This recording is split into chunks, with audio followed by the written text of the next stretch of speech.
How much of the stuff you do, how many of your so-called goals, you know, are just there because you're scared of being alone in a room. You're just making them up to feel productive. The only wrong way to do a day is to believe there's a right way to do a day. You know, it's to waste your time worrying about if you're doing it right. Hey everybody, welcome to Impact Theory. You're here, my friends, because you believe that human potential is nearly limitless, but you know that having potential is not the same as actually doing something with it. So our goal with this show and company is to introduce you to the people and ideas that will help you actually execute on your dreams. All right, today's guest is a Grammy-nominated singer-songwriter, poet, rapper, and music producer who has written hits for both himself and a star-studded cast of artists including Pharrell Williams, Big Sean, 2 Chainz, Wiz Khalifa, Avicii, Nick Jonas, and countless others. His smash hit, I Took a Pill in Ibiza, dominated the global charts. It was streamed roughly 1 billion times on Spotify and roughly the same number of video views on YouTube, and reached the top 10 in 27 countries. His songs Please Don't Go and Cooler Than Me have been certified platinum and double platinum respectively, and the monster hit songs Sugar, which he co-wrote for Maroon 5, and Boyfriend, which he co-wrote for Justin Bieber, together have been viewed over 3 billion times on YouTube alone. But what makes his story so interesting isn't just the insane level of success, it's that he gained it all, lost it, and then managed to gain it all back. After the explosive success of his freshman album, he struggled to make another hit. In fact, he recorded 2 sophomore albums, both of which his label refused to release, and he was ultimately dropped from the record company and slid back into obscurity. Totally disillusioned with fame and the trappings of success, but convinced he had more to give, he embarked on an incredible journey of self-discovery that led him to transcendental meditation, solitude, India, the Landmark Forum, and a whole lot of truth. He gave away most of his possessions, bought a van, lived in it, and traveled around the country playing music for free. And not unsurprisingly, this period of introspection found its way into his music, and from that, the mega hit I Took a Pill in Ibiza was born. Now with a bigger platform than ever, he's not only making amazing music, he's sharing what he's learned along the way. So please, help me in welcoming the author of Teardrops and Balloons and the host of the podcast, What Does This All Mean? Multi-platinum artist, Mike Posner. Thank you so much for coming on the show, man. Quite an intro. Dude. I feel like I can just leave now. Just mic drop and bum the fuck out. Yeah. Call it a day. No, man, that was honestly. Very flattering. The funny thing is, and I get that response frequently from people, and the truth is, I'm literally just trying to find the honest through line of you. It's powerful because when someone sees you in a way that you don't necessarily see yourself, you can start to see yourself that way. So, not speaking conceptually, like right then, like 30 seconds ago, you said a few things. One, like you added up the number of the songs I've written for other people and how many, billion. I had no idea. Over 3 billion views. That's just YouTube. Yeah, I had no idea. And then secondly, you said with a larger platform than ever, which is true, but I never thought about that until right now. So you acknowledging me has changed my concept of myself. It's actually really interesting, and I know exactly what you mean. And what I found so interesting diving into your story was how you've really ridden the journey of self-discovery. And what I love is when everything seemed to be falling apart, you doubled down on you and figuring you out rather than doubling down on just music, which I thought was pretty interesting. Were you consciously aware of like, I want to find myself, or was it just about peace? Like, what was driving that? No, I feel like I don't deserve much credit in the matter. It more felt like I had to. So here's what I mean. You know, I put out my first record, and the first single I put out from that record was a song called Cooler Than Me, and it like exploded, and I'm like 22 at the time-ish, and I thought, oh great, this is what happens when I put out singles. Like, it's just incredible, because it was my first one. And my concept of myself, like who I actually was, for me was popular, young, successful, like, yeah, successful artist, young gun. And fast forward a year or two later, though, like, I couldn't deny that those words didn't describe me anymore. Like, every day I was becoming less popular. I was becoming less successful. And I feel like I was forced to ask the question, if that's not who I am, then who am I? You know, and it's really a privilege to ask that question. I try to remind myself of that and talk about that on my podcast a lot, which, you know, typically, we all know the cliches. You're raised to believe like money or success or notoriety or attention from the opposite sex will like fill you up and solve all your problems. And people always told me my whole life that's not the case, you know, like I heard with my ears and my brain, but I didn't really believe with my heart, and I didn't like really live a life that reflected me knowing those things. So I had to find out for myself. So what I do, like all the people that told me money couldn't buy happiness, in my head I would say, you just haven't made enough money, you know, like I'm gonna make more than you and then I'll be happier than you. And so I had to find out for myself. And it's a privilege to, at 22, make money, achieve those, get attention from the opposite sex, achieve notoriety, and realize, hey, I actually feel exactly the same. I didn't really feel worse. Like, I don't think it really made my experience of life worse, but it didn't make it better, which was scary because I really thought it was going to. And so now I have the privilege of asking, if not that, then what? And I don't know the answer yet. But how do you even embark on that? Like, that is such a big question. Like, that's, in some ways, that's more daunting to me than if somebody said I needed to break into the music industry. That at least seems more straightforward. Like, okay, I'd start a YouTube channel, I'd learn music, obviously, that'd be a good start for me. But you play, you put it out there, you know what I mean? You hope you attract an audience. But answering the question of what does this all mean, like, where did you start? I was between, like, I was kind of during this period, and I went to the studio with my friend Big Sean. And I know you drop people's names on these shows. I've read your thing. You're going to be dropping a lot of names today, so just get crazy. But it's just like we live in LA, like you meet people, but I want to distinguish Sean from like a usual name drop because Big Sean and I were friends in Detroit. Like when we were both 18, the end of high school, we met before either of us had any success. And he used to come to my mom's house. We'd make music in my mom's bed. He calls my mom. You know, like when he played his first like homecoming show in Detroit, my parents were in the front row. Wow, that's cool. So it's like it's kind of different. Anyways, as a long introduction to the actual story, which was I'm in this sort of down period, and Sean invites me to the studio in LA. Now we both live in LA, so I go to the studio, and this guy's just like glowing. You know, in his career, after like years of stagnation, his career is taking off. He's got his first hit.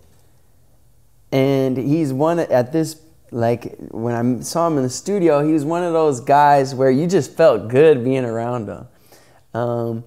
So I just, I went back to the studio the next day with him. I go, what's going on with you? What's up with you? He's like, you gotta read these 2 books. The first one was The Alchemist, and the second one was Ask and It Is Given by Esther and Jerry Hicks, which is like kind of out there, that book, but it's all about the law of attraction. And Sean, I don't know if he still does, but he used to carry it with him everywhere. Whoa. And his like the cover was all like worn, and like it's a serious book, and it's about basically you get what you think about, and that I think that really set me off. So I started like exploring different belief systems, and I still am. And did you find that was alleviating some of the, so I went through similar-ish things, not sort of the have and then lose, but I'm in film school, thought of myself as an artist very much, thought I was going to break into the industry. I had created, there's basically 3 big movements in film school. And first of all, getting into film school, statistically at USC, it's harder to get into USC Film School than Harvard Law. So getting in, I was already like, I'm the man. And then I did very well in the first 2 movements. And then there's a 4th thing that you do where only 4 people in the entire class get to direct, which is called a 480. And so it's like really coveted, everybody wants to do it. And I had done so well in the ones leading up, I got selected as one of the 4. And so I just thought, this is it, man. I'm gonna direct this film, I'm gonna get the 3-picture deal when I graduate, it's all gonna be set. Like everything I've ever dreamed about is about to come true. And then I completely fuck up the film. And it is just embarrassing. It's so embarrassing, in fact, I steal the master so that it could never be seen again. And then I'm lost. I've graduated now and I've no idea where I'm going. And so beginning to pursue self-development was really an act of self-preservation. It was me, I felt so like claustrophobic in that sense of like, I failed, I am a failure, I'm not good enough, I'm not smart enough, and that this is forever. It's like a death sentence is exactly how it felt. Yeah. And I remember at the time, at the period in my life, I would just lay on the carpet in my apartment. I was too poor to afford furniture, and so I would just lay on the carpet. And the thing that got me getting back up was finding things, anything, books, songs, everything, that had some sort of sense of you can do something with your life, like you can change your circumstances, so alleviated that sense of oppression that it got me going again. Is that what was starting to happen for you in that period? Yeah, I also think it's just like kind of exciting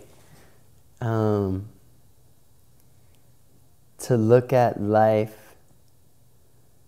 the way that those 2 books like presented, and it's still like it's another lens through which to look at like reality. It was more fun to think I'm the author of my life. And I have a say by what I think about and what I do, by what happens.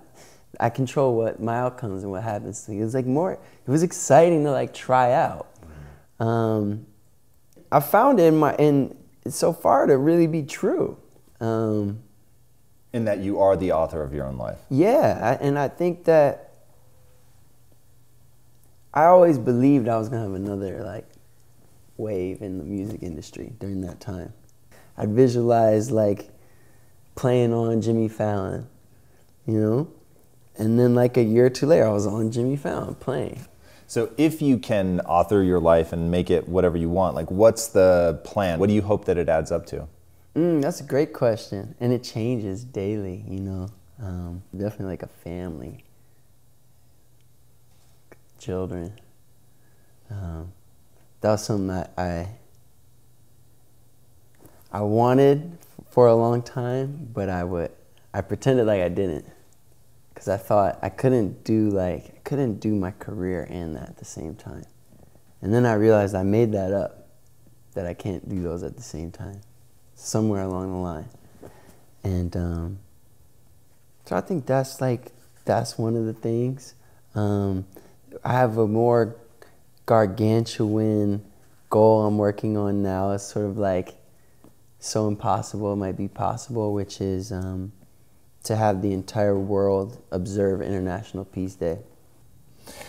I find it very interesting and very relevant to what you've gone on, that your obsession is sort of thinking about how we change our perspective on ourselves, on other people. One of the things in researching you that I found really interesting was your time at Landmark. And me too. Tell us about that, and then specifically the part where you were saying that you'd created this story about yourself as a kid. Yeah. So, like we've talked about, I've been doing a lot of like work on myself. I'm meditating every day. I'm reading like the Bhagavad Gita. I've gone to India and I've done all these things, you know, meditation retreat. I met with Ram Dass. And I had a couple friends that mentioned they'd done this thing called the Landmark Forum, and they got a lot out of it. So like if I have 3 friends tell me something's like good, I'll try it out, you know? So I go to this like office building, this like white woman leading with like kind of like an in-sync microphone on her thing, and she's like, all right, now this is gonna change your life. I'm like, no, it's not. And we're going through this 3 days long, and full days from like 9 a.m. to 10 p.m. You have breaks to eat, but like otherwise you're in there. And she's saying all this stuff, and I'm like, I know this, I know this, I know this, I know this, I know that already. And by the end of it, I realized, like, I think this thing, like, really worked somehow. But your question, like, the first thing they would distinguish in there is there's a difference between what happened and your story about what happened. So, in my case, like, I was on the basketball team in high school, and I didn't play on the basketball team. I rode the bench. And 3/4 of the way through the season, I built up all this courage. I had a meeting with the coach in his office. And I said, Coach, why don't you ever play me?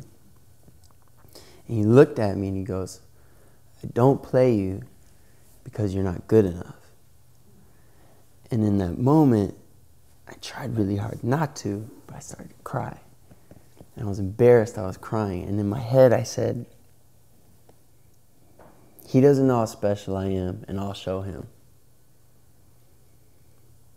And so what happened was he said I wasn't good enough, which was true. I wasn't good enough to play. That's why I didn't play, you know. He didn't like have some like personal thing against me. That's what happened. My story about what happened was he doesn't understand me. He doesn't see how good I am, and I'll show him. And not only that, no one understands me. That's how I was living my life. And it took this lady in an office building for me to see that. So what are some of the bricks that have been transformational for you? So obviously going to the landmark, realizing the story that you tell yourself about yourself is important and that you really need to take ownership of that. The very fact that you are the author of your own life, that seems like it was another big one. Mm-hmm. I know that you did this 7-day retreat of total isolation, which sounds so painful, and then makes me think, God, do I have to do it because I'm so afraid of it? Maybe. But walk us through that. By the way, your podcast is phenomenal for anybody that really wants to get into like self-transformation, exploring the self. It really, really impressive. The episode around your time where you're reading your journals, really unfiltered. I thought it was super interesting, and you had a couple like what seemed like pretty big moments for you that I think you've carried with you moving forward. Walk us through like what the experience was like and what those moments were. You know, you might remember them more than me if you listened to it more recently. And that's one of the scary things, you know. I think this stuff is a practice. As much as I'd like it to be, boom, I got it, breakthrough moment, I have it forever now, I'm not sure it is so much. A lot of this stuff, I guess I shouldn't, this was maybe another brick, I'm going to jump back. What was that in January this year, my dad died. And I knew my dad was going to die. He was sick for a while. And why it's a brick, one of the gifts I got from him dying was that it reminded me I'm going to die too. Which of course I knew in my head, but it like really reminded me. And it made me look at this list of stuff that I was putting off that I was going to do when I'm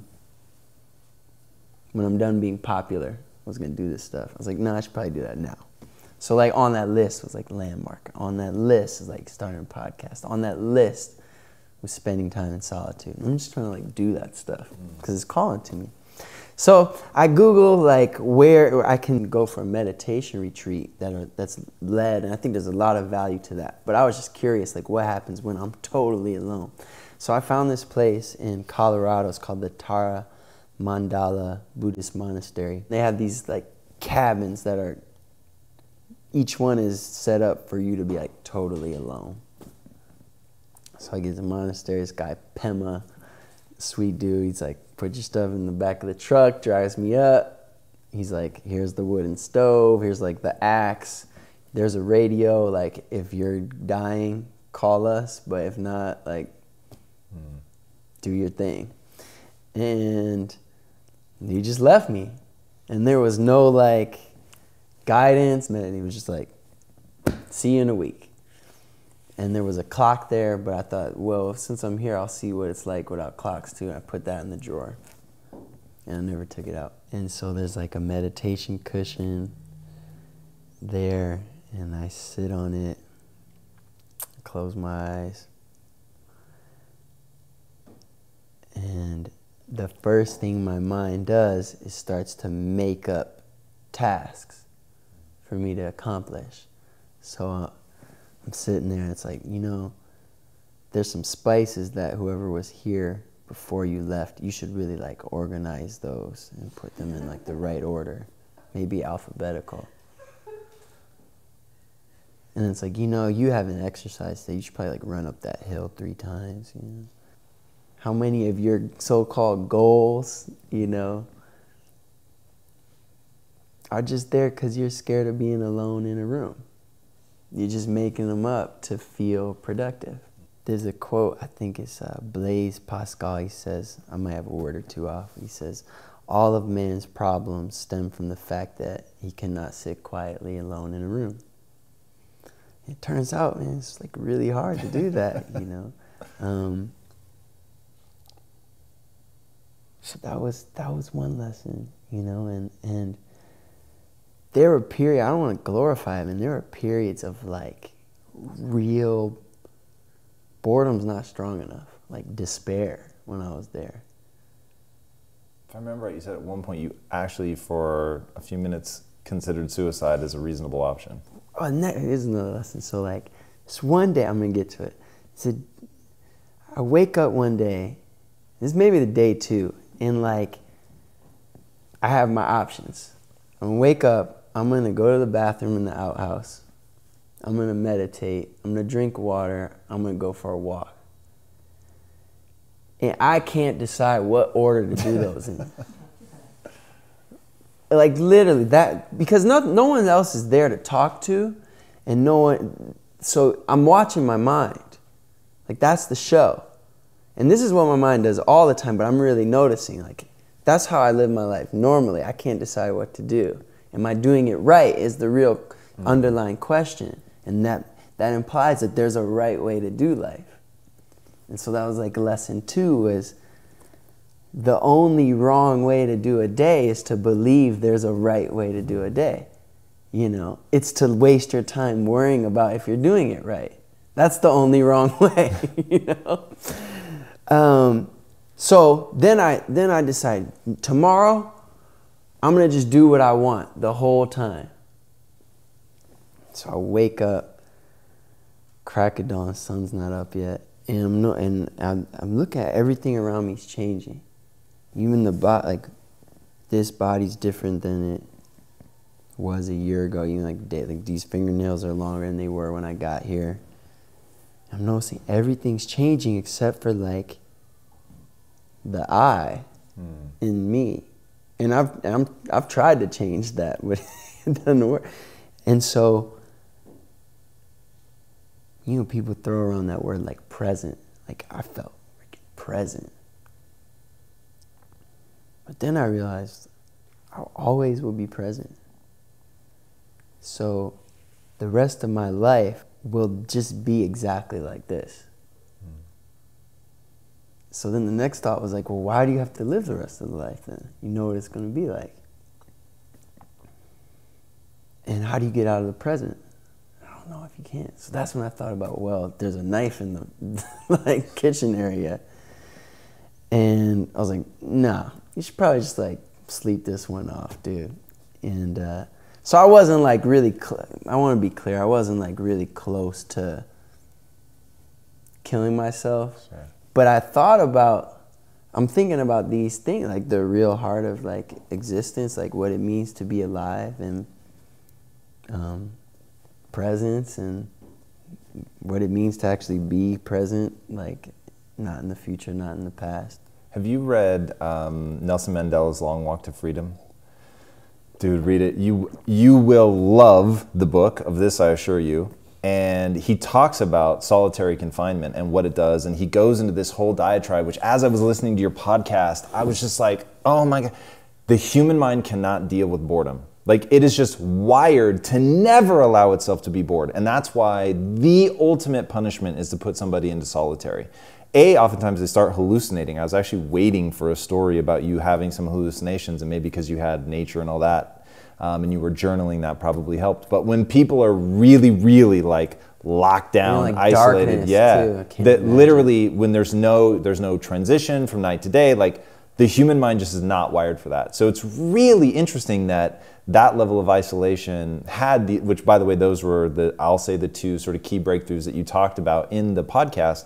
It's very, very interesting to see that forcing yourself through that really crystallizes a sense of the version of me that's sort of reading the world and interpreting everything, that's ever present, it's everywhere that I go, and so ultimately becomes the only thing that matters because it's the filter through which I'm going to experience everything in my life. Mm-hmm. And then you also said that, walking away from that, I felt like, okay, it's easy to find peace in the mountains, but now that my career is taking off again, can I come back off the mountain, back down into Venice, and can I still have that kind of peace? And I'm super curious, like, what's that experience like? Are you still striving as hard as ever to make great music? Because at one point you were saying that you wanted to win Song of the Year and Album of the Year at the Grammys. Like, are these still things that you're striving towards? And if so, how do you balance the two of really finding that deep peace that I can totally feel you going for and have ambition?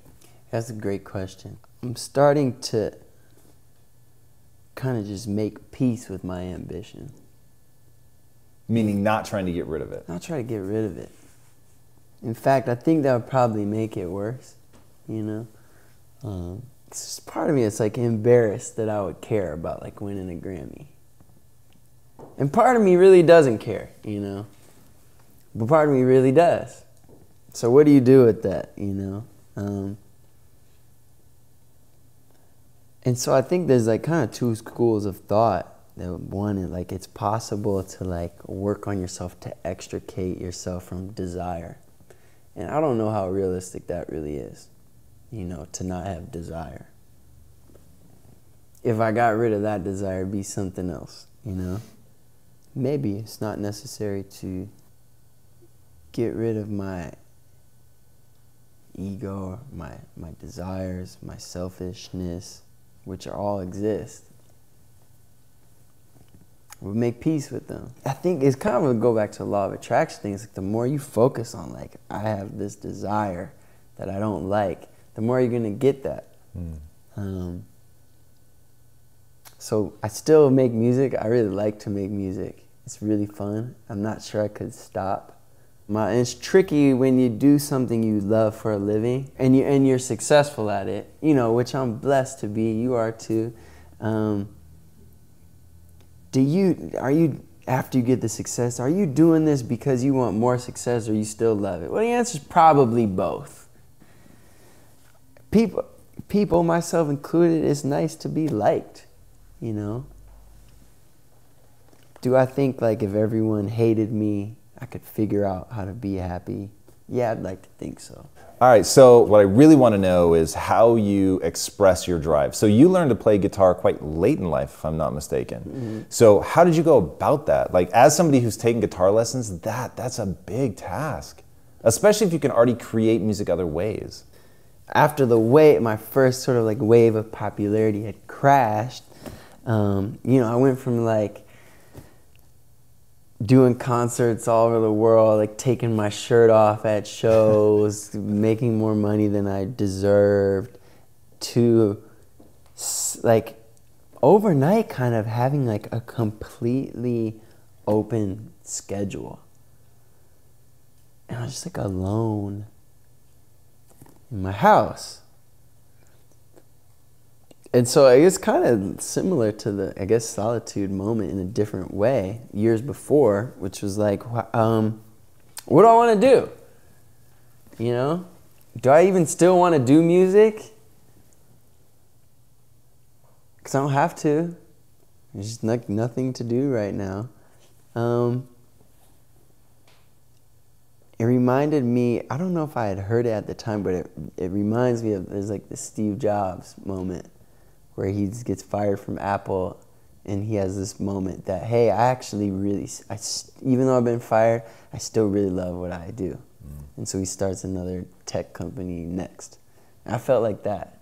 Even though like I'm not as popular as I was, I still really love music. And so I thought, maybe I'll take this time to get better at music. I didn't know how to play guitar at all. I didn't know how to play piano at all. So I just thought, like, man, I'll take like some piano lessons. And I found this, like, who became my mentor. His name was Norman Henry Mamie.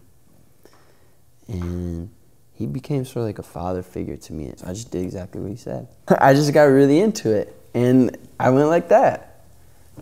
And I did the same thing with guitar. I'm a big believer in teachers, you know, big believer in teachers. Like, I couldn't get that good just like YouTube playing on my own.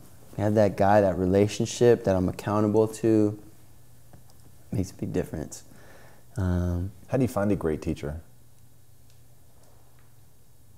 The best way is if like you have someone else you trust who's good that recommends them. You know, so my guitar teacher I found through James Valentine, who plays in Maroon 5. He's like, this is my teacher, and he's awesome.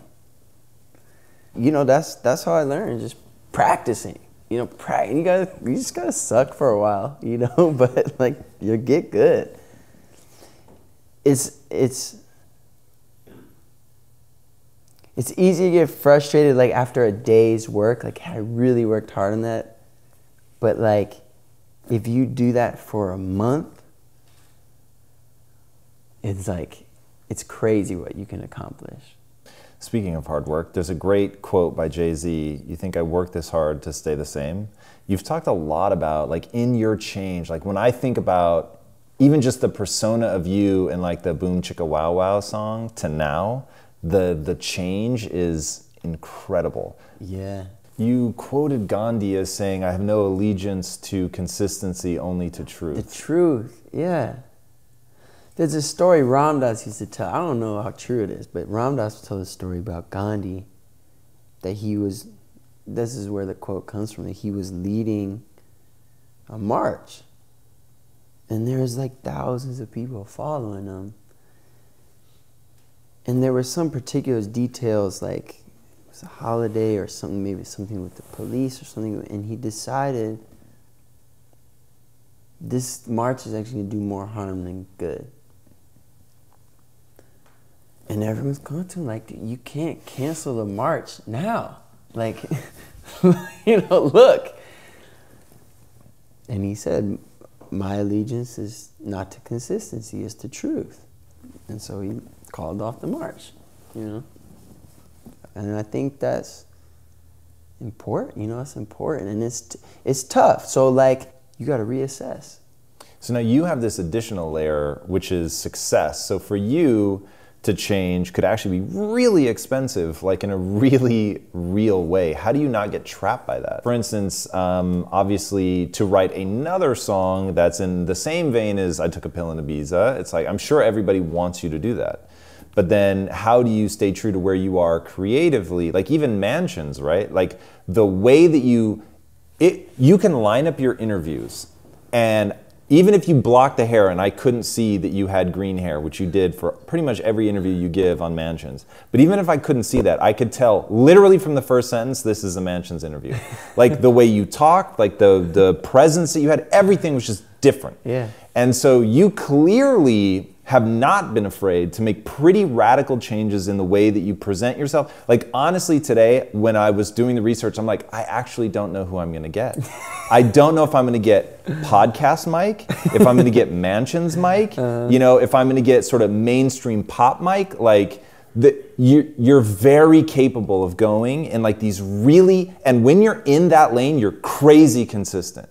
But then you'll be in the next interview and you'll be radically different. And I'm like, what the fuck? It's so fascinating because as an artist, what I've read about musicians especially is their big torment is my fans, my managers, everybody, they want me to, the hit was here, and to just keep being that. And the irony is, so this is full confession. So Spotify just recommends music to me all the time, right? So as I began the research, there were like 3 songs that I have of you in my playlist I didn't know were you. I didn't know the Mansion stuff was you. I should have, because your voice is so fucking unique, but it was so different than the other stuff that it didn't click. And so when I started looking, I was like, Jesus, even musically, you're like capable of not only writing for people all across the map, but even when you do it yourself, it's wildly different. And so while I'm a huge believer in change, I love change, but as an artist, man, fuck. Like if I rolled up one day and just did the interview style totally different, people would be like, the fuck? Like, and I would be tense to do it because it's like, I want a guest to know, like there's consistency and you don't have to worry and you know what you're gonna get. So it's amazing, I'm super inspired by it. And I'm just wondered like how much of that is like conscious, like I'm feeling this and want to express it, and how much is like just, you don't even think about it. It's when I feel green, I dye my hair green. I think in the past, I felt that everyone wants me to stay the same, so I would overcompensate. You see what I'm saying? Sure. Instead of like just doing what I want to do, I might do the opposite of what everyone wants me to do, just to prove I am still autonomous. Tactically, how have you dealt with people that like, so you've even said like, my parents, for instance, at times didn't like when I was changing. So what do you do when it's somebody like that, especially that you're so close to? But I have to do what I think is true to myself. And the reality is, if you don't do what you want to do because of what someone else says or what you think someone else is going to say, which a lot of times isn't what they're going to say, you're going to resent that person. So it's going to mess the relationship up anyways. You might as well do what you think is true to yourself and real. And what I found is, by doing that, by expressing myself, what I've gotten over the years are these amazing relationships where people accept that I do that. And now I have a space to do that. And my fans now, did I lose some along the way? Oh yeah, I'm sure, you know. But a lot of the ones that I have now, no, they know for sure my next album is going to be different than my last one. Like, that's what they're a fan of now. I had this moment this summer. I was doing a kayaking trip with my friends, and at the time I had this huge beard. And one of my friends was like, "You got the beard, man." He was like, "Is that on brand?" And I was like, "Dude, I'm the brand. Like, whatever I do, that's the brand." So I think that's how I deal with it. Just do like what I feel is true to me, and in time, like the people who really care, like care to love me, and love is just accepting someone how they are right now and how they aren't right now. That's what love is. So the people that accept me how I am, that love me, they accept that I change. I get that for sure. All right, I'd be very remiss not to ask about your dad and what you went through. What did you learn? What did you take away? How did that shift your perspective? Yeah, thanks for asking. It's one thing I'm learning. My dad died about 11 months ago. So coming up on a year. One thing I'm learning is this thing changes over time.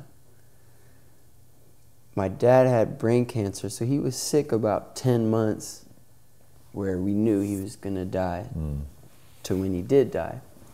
And in that time period, I got to say goodbye. I got to tell him why his life was meaningful in my eyes. Like what what he did for me, the impact he had on me. And I got to tell him it was okay to go. I got to tell him I'll be okay when you go. I'll miss you, but I'll be okay. So wherever you have to go, whatever you have to do right now, you have my blessing.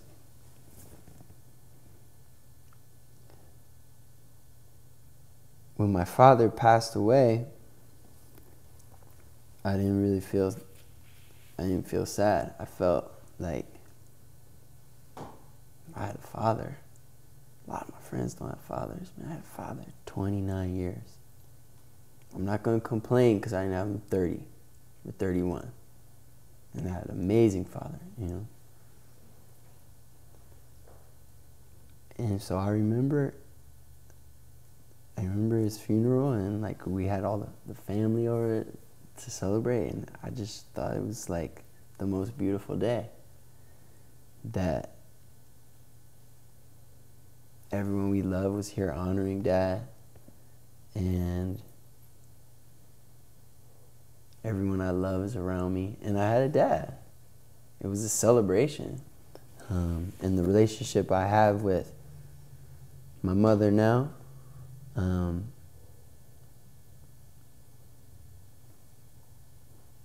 I wouldn't have, if it wasn't for Landmark and my dad died, I wouldn't have this relationship with my mom.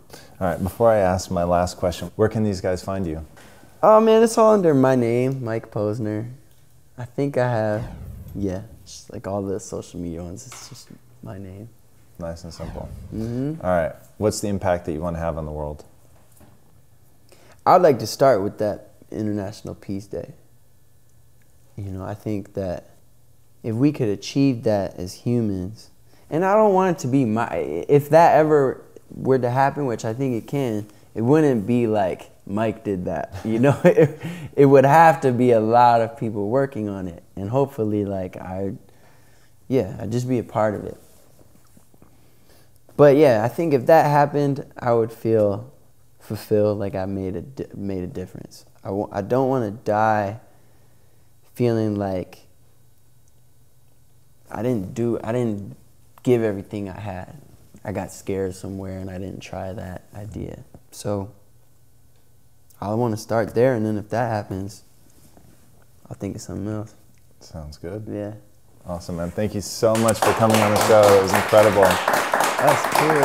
All right, guys. Here is the astonishing thing about his story. I love that the unimaginable heights of success that he's experienced have been born out of just an immeasurably deep self-experimentation process that is out there for everybody to watch. And the thing that I find so interesting about him, it's literally like he's experimenting with all of this stuff, from doing the isolation to going to India to meeting with gurus, interviewing Deepak Chopra. I mean, like on and on and on. The number of things that he's done to self-experiment on himself, and he's making it all available, both in the songs. When you start listening to the lyrics, you realize what he's up to.